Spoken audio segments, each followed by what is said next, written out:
Pada bulan Zulhijjah tahun 10 Hijriah, langit dan bumi kala itu menjadi saksi saat Rasulullah menyampaikan pesan-pesan terakhirnya di Haji Wada.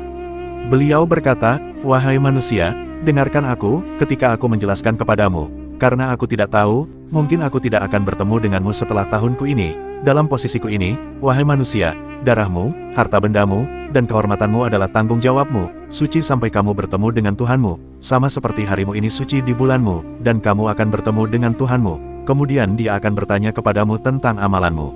Lalu turunlah ayat, "Hari ini aku telah menyempurnakan agamamu untukmu dan menyempurnakan nikmatku atasmu, dan aku telah ridha Islam sebagai agamamu."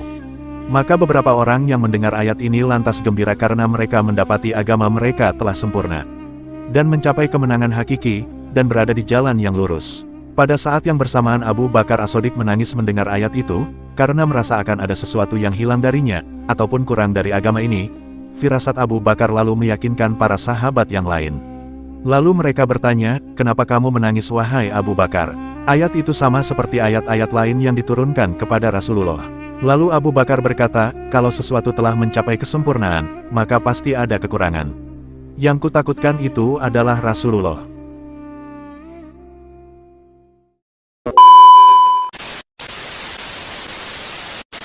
Firasat Abu Bakar semakin diperkuat dengan diturunkan ayat terakhir kepada Rasulullah saat Rasulullah sudah kembali ke Madinah.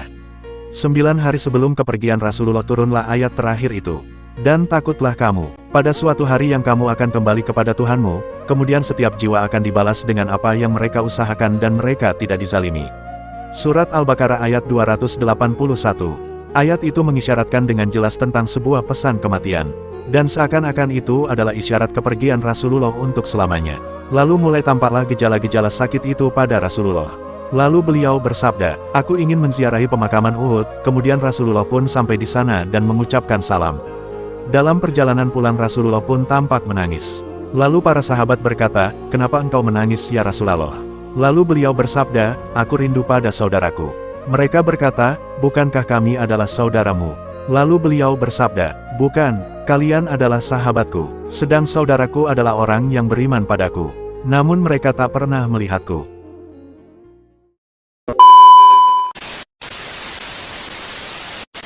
Tiga hari sebelum wafatnya, sakitnya mulai bertambah berat, dan saat itu beliau berada di rumah Sayyidah Maimunah. Lalu beliau bersabda, "Kumpulkanlah istriku-istriku yang lain." Maka dikumpulkanlah istrinya, dan beliau meminta izin supaya diistirahatkan di rumah Aisyah.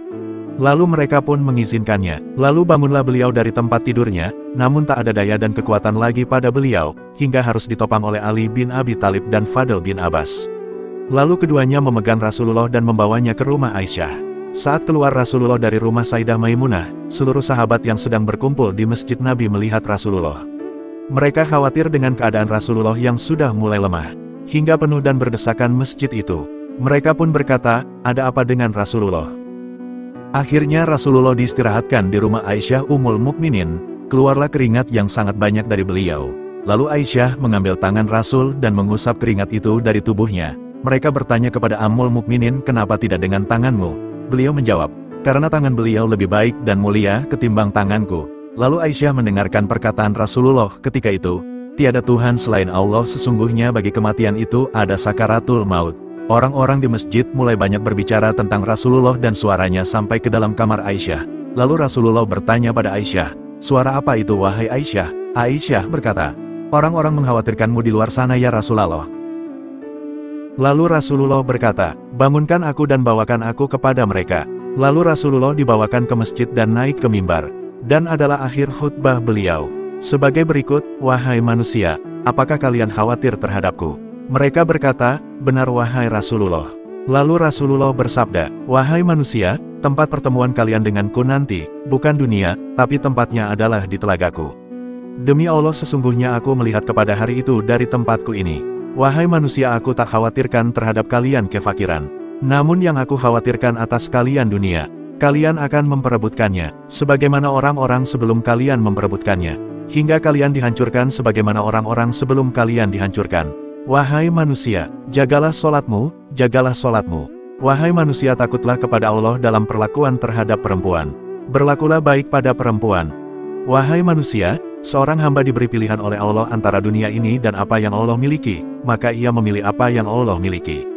Seketika Abu Bakar tak sanggup menahan isak tangisnya di tengah kerumunan manusia hingga dia berkata, "Kami jadikan tebusan untukmu ayah kami, ya Rasulullah, untukmu ibu kami, ya Rasul hingga kami dapat menebusmu dengan istri-istri kami, ya Rasulullah, sehingga kami dapat membalasmu dengan kekayaan kami." Kemudian Rasulullah bersabda, "Wahai manusia, tidak ada seorang pun di antara kalian yang mendapat karunia di sisi kami kecuali Abu Bakar, aku tak sanggup membalas kebaikannya. Biar Allah saja yang membalasnya. Dan setiap pintu menuju masjid ditutup kecuali pintu Abu Bakar. Maka dia akan terbuka selamanya." Kemudian beliau mulai berdoa untuk para sahabat. Dalam doa terakhirnya sebelum wafatnya, "Sampai jumpa, semoga Allah melindungi kalian, semoga Allah memberi kalian kemenangan, semoga Allah menguatkan kalian, semoga Allah menolong kalian, semoga Allah melindungi kalian." Lalu kata-kata terakhir beliau sebelum turun dari mimbar, ditujukan kepada umat yang akan datang di kemudian hari. Beliau berkata, "Wahai manusia, sampaikanlah dariku salam, kepada orang-orang yang mengikutiku dari umatku hingga hari kiamat." Lalu mereka membawanya kembali ke rumahnya.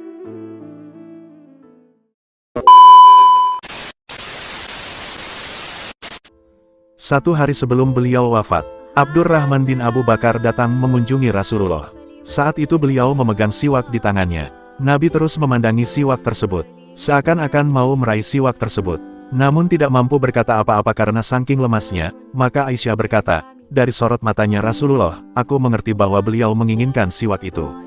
Maka Aisyah mengambil siwak itu dari tangan Abdurrahman, dan memasukkannya ke dalam mulutnya, untuk melunakkannya bagi Nabi, lalu memberikannya kepadanya.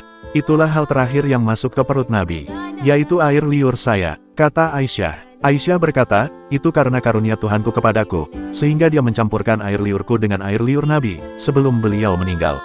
Kemudian putrinya Fatimah masuk ke dalam kamar Aisyah dan menangis, karena Fatimah saat itu merasa tidak seperti biasanya.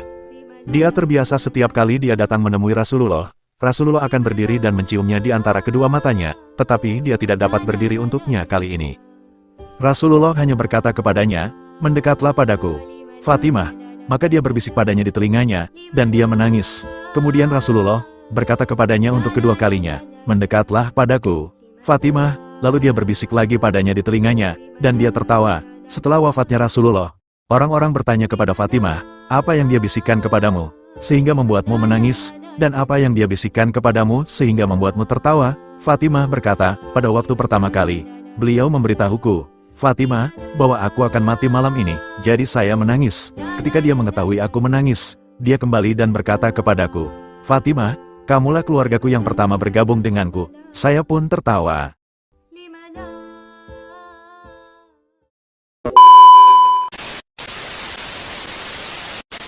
Detik-detik sebelum beliau wafat, beliau berkata kepada beberapa keluarga dan sahabatnya yang ada di rumahnya, keluarlah dari rumahku, dan beliau hanya menyisakan Aisyah di sana.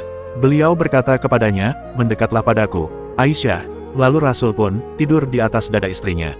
Aisyah berkata, kemudian beliau mengangkat tangannya ke langit dan berkata, ya negeri akhirat, di tempat tertinggi, ya negeri akhirat, di tempat tertinggi. Aisyah mengetahui maksud ucapan Rasulullah itu, mungkin beliau disuruh memilih antara kehidupan dunia atau negeri akhirat. Maka beliau memilih negeri akhirat. Karena sebelum wafatnya, malaikat Jibril menemui Nabi dan berkata, malaikat maut ada di depan pintu dan meminta izin untuk memasukimu. Padahal dia tidak pernah meminta izin dari siapapun sebelumnya. Maka Nabi berkata kepadanya, beri dia izin, wahai Jibril. Maka malaikat maut pun masuk dan berkata, Assalamualaikum, wahai Rasulullah, aku diutus untuk memberimu pilihan antara tetap tinggal di dunia ini ataupun meninggal dan bertemu dengan Allah. Itulah ucapan Rasulullah yang didengar Aisyah, ya ke negeri akhir, ya ke negeri akhir. Maka malaikat maut berdiri di depan Nabi, dan berkata, wahai jiwa yang baik, Ruh Muhammad bin Abdullah, keluarlah menuju keridaan dan rahmat Allah. Lalu Aisyah berkata, kemudian tangan Nabi terjatuh, dan kepalanya terasa berat di dadaku. Saya tahu bahwa dia telah wafat, saya tidak tahu harus berbuat apa, melainkan pergi ke masjid, di mana para sahabat sedang mengkhawatirkan Rasulullah. Lalu Aisyah pun menyampaikan apa yang mereka khawatirkan. Dia berkata, Rasulullah telah meninggal, Rasulullah telah meninggal, Rasulullah telah meninggal.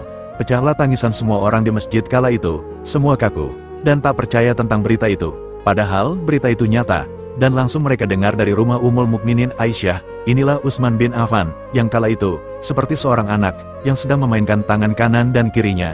Inilah Umar bin Khattab yang berkata, jika ada yang mengatakan bahwa dia telah meninggal, maka aku akan memenggal kepalanya dengan pedangku. Dia tidak meninggal, melainkan pergi menemui Tuhannya, sebagaimana Musa pergi menemui Tuhannya.